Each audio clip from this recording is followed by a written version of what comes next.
Cenk's here to save us with his legal expertise on the COTUS ruling. This ruling was about nationwide injunctions. It essentially said that they were not authorized by Congress, not authorized by the Judiciary Act. And Cenk's going to come in here with essentially going down the whole Supreme Court is corrupt kind of thing. They have every bad intention, and the conservative judges have no integrity, which I disagree with. I think Amy Coney Barrett is probably one of the best things Trump did. She's consistent, logically consistent in her rulings. Murthy versus Vijay, Trump versus United States. She's done some good ruling. Well, this is the awful part of this ruling, and it's preposterous. And I have a couple theories as to why they did this. So let me give you an example. So they're saying no nationwide injunction, even if the president seems to do something blatantly, obviously constitutional. So this is blatantly and obviously constitutional. Why? Birthright citizenship is in the 14th Amendment. It's been adjudicated by the court multiple times. There's massive precedent over it. There's no question. Only one can mark, if I'm not mistaken. Only in the 19th century. And it's being re-raised as an issue, and it can be re-raised. That's not what we're deciding. We're not deciding over what counts as massively obvious and what doesn't count as massively obvious.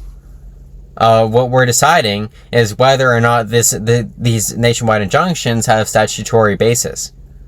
And his sort of his policy prescription is like, can't we have kind of a standard of blatantly obvious versus just like kind of obvious, versus like a little bit obvious versus not obvious? It's like, no, we can't have that standard because those are subjective terms. So who's going to decide what's blatantly obvious? Like, to me, it is blatantly obvious. To Cenk, it's blatantly obvious. The Supreme Court, who knows? Like, let's hear the arguments that there should be no birthright citizenship.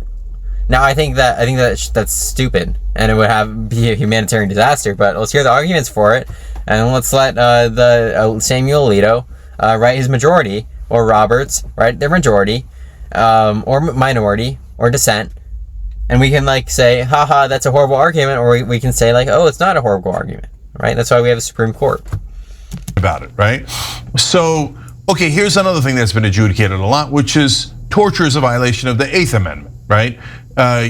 And so if the president says, you know what, I'm going to start doing torture now, you can't do a nationwide injunction on it. So what they would have to do is, according to this ruling, only the people who sued who had already been tortured, or the states that say, hey, I would not like to torture, it applies to them, an injunction applies to them, okay? All right, this is incoherent. It's not right. So, number one, this is why I think we should have nationwide injunctions for exactly what he's talking about. For blatant violations of the Constitution, blatant or not blatant, like that's a subjective term, but violations of the Constitution that could possibly hurt people. I think we need nationwide injunctions for that, like torture. Like that is the best case for nationwide injunction. Birthright citizenship, best case for nationwide injunction, right? These are all very important things.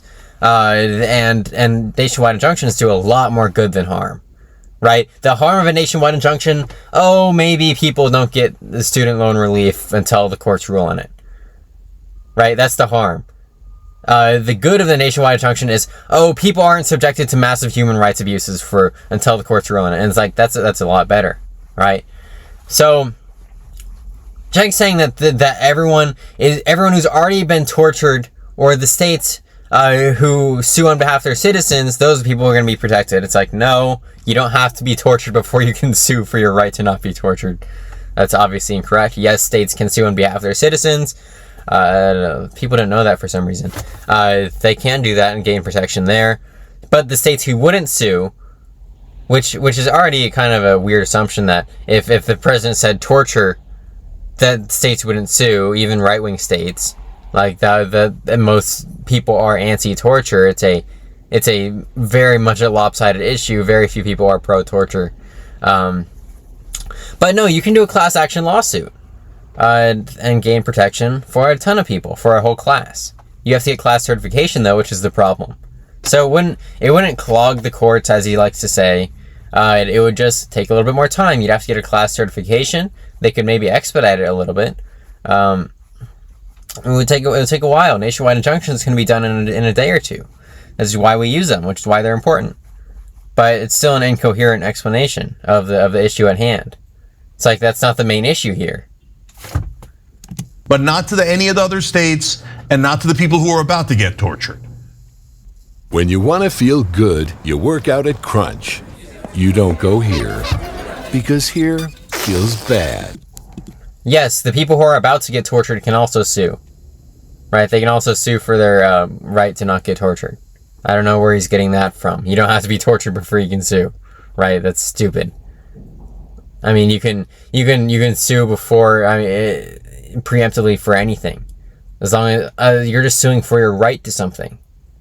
Right? And then the court can grant you that right under equity jurisdiction. So... Okay, that makes no sense. Do we have a constitution or don't we have a constitution? You can't say, oh, the constitution applies only to people who sue. Wait, did you get it? The second problem? That means now there's going to be a flood of lawsuits because nobody wants to get tortured, right? So now that's a comparison analogy, but in this case... All right, so he just contradicted himself. Like, you can sue before you get tortured, obviously. And in response to the court ruling, there's now a class action lawsuit against birthright citizenship. So there's that. He seemingly doesn't know about class action, which is, he obviously didn't read the majority opinion. He would know that there are certain remedies to what he's talking about.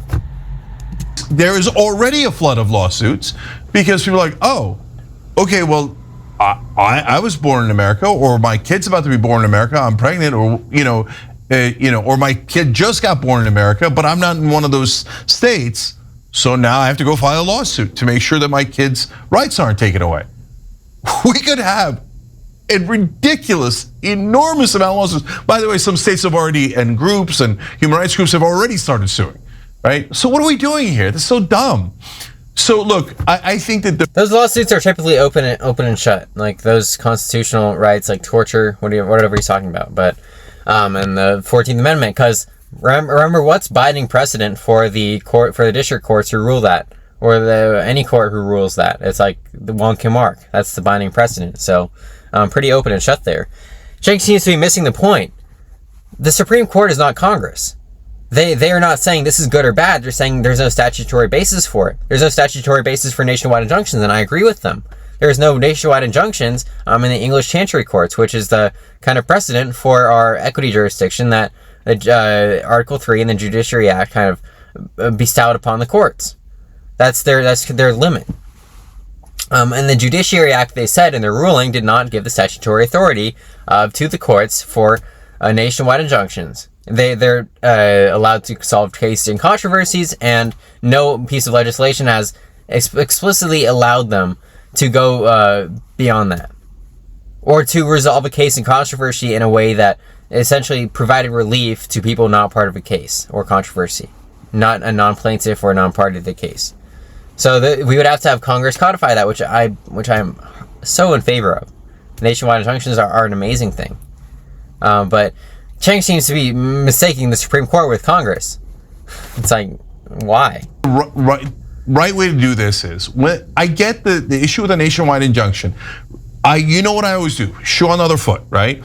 So Biden had a lot of his stuff blocked by nationwide injunctions, and I didn't like some of the stuff that was blocked. Like, I wanted it to go through. Student debt relief was one that was blocked, right? And it takes forever to get it. Why does he doesn't understand the difference between a judiciary and legislation and the legislative branch?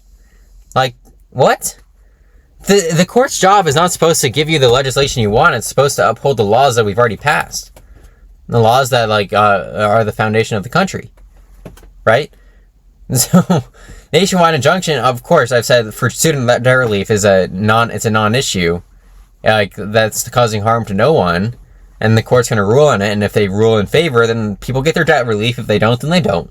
No one's harmed. But in human rights cases, people are harmed. There's very few cases where a nationwide injunction can cause harm, because it's providing relief to a large amount of people. But another one of my nitpicking videos where I agree with the person I'm arguing with, but it's a lot more fun than watching than talking about the right-wing politics, and it's more informative, I guess, because you can be more specific. But that's why I like doing this.